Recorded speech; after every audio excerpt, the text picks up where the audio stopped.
আসসালামু আলাইকুম। আজকে আমি আপনাদের সাথে শেয়ার করব খুব সহজেই চিতই পিঠা বানানোর রেসিপি। আমি প্রথমে চাউলের গুঁড়ো নিয়েছি আমার পরিমাণ মতো, আর সাথে দিয়ে দিলাম লবণ আর গুঁড়ো আমি ভালো করে মিশিয়ে নিব। মেশানো হয়ে গেলে আমি কুসুম গরম পানি দিয়ে দিব। অল্প অল্প করে পানি দিয়ে আমি মথে নিব গুঁড়োটাকে ভালো করে।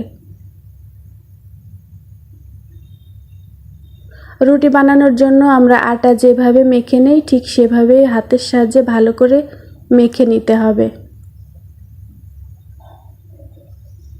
তো দেখেই বুঝতে পারছেন আমি কিন্তু খুব চটকে ভালো করে মেখে নিয়েছি, আর এই কাজটা হাতের সাহায্যে করলেই কিন্তু পিঠাগুলো একদম পারফেক্ট হবে।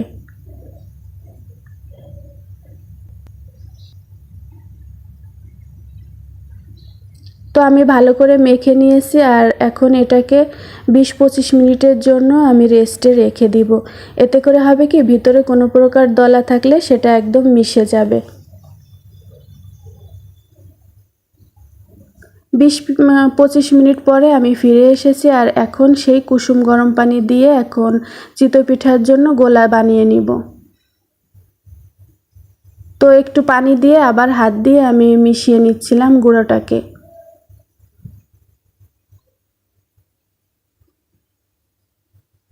আরও একটু পানি দিয়েছি, আর এখন আমি চামচের সাহায্যে দেখিয়ে দিব। চিতই পিঠার গোলাটা কিন্তু ঠিক এরকমই হবে, এর চেয়ে বেশি পাতলাও হবে না, আবার বেশি ঘনও হবে না। ঘনত্বটা দেখলেই কিন্তু বুঝতে পারছেন। আর এটাকে না, আর এদিক থেকে আমি পিঠা বানানোর জন্য ছাঁচটাও চুলায় বসিয়ে রেখেছি।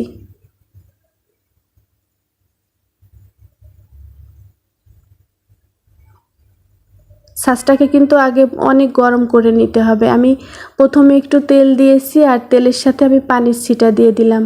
এখন কিন্তু পিঠা বানানোর জন্য ছাঁচটা একদম রেডি। আর প্রত্যেকবার পিঠা দিতে হবে, আর কিন্তু চামচের সাহায্যে নেড়ে দিতে হবে গোলাটাকে।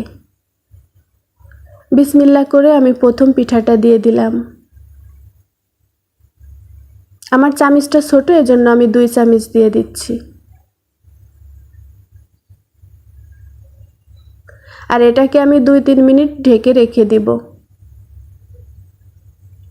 ফিরে আসলাম 2-3 মিনিট পর। মাশাআল্লাহ, পিঠাটা কিন্তু এত সুন্দর হয়েছিল, আলহামদুলিল্লাহ। আজকের এই রেসিপি ফলো করলে কিন্তু যে কেউ পিঠা বানাতে পারবে খুব সহজেই, চিতই পিঠা। আর এটা বানানো এত সহজ, একবার কেউ বানিয়ে দেখবেন। পিঠাটা কিন্তু অসংখ্য ছিদ্র হয়েছে আর নরম তুলতুলে হয়েছে। তো আমি আরও একটা পিঠা বানিয়ে দেখাবো।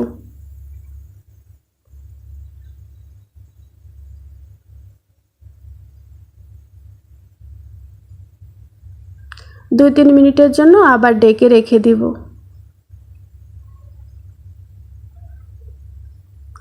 আর প্রত্যেকবার গোলা দেওয়ার আগে কিন্তু ছাঁচটা একটু মুছে নেবেন, তাহলে পিঠাগুলো একদম পারফেক্টভাবে উঠে যাবে, লেগে যাবে না।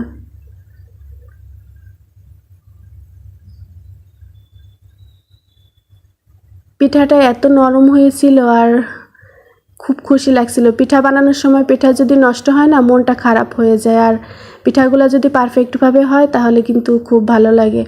এই তো আমার পিঠা বানানো শেষ, এখন আমি একটা ভেঙে দেখাবো।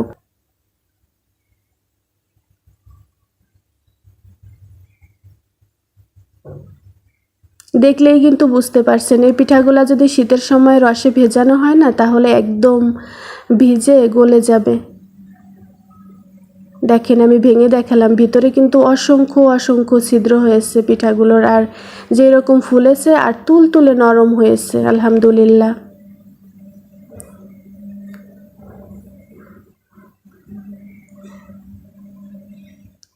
তো আমার আজকের ভিডিওটি যদি ভালো লাগে, সবাই লাইক, কমেন্ট, সাবস্ক্রাইব করে প্লিজ আমার সাথে থাকবেন। সবাই ভালো থাকবেন, সুস্থ থাকবেন, আর আমাদের জন্য বেশি বেশি করে দোয়া করবেন। আপনাদের জন্য রইল অনেক দোয়া এবং ভালোবাসা। আল্লাহ।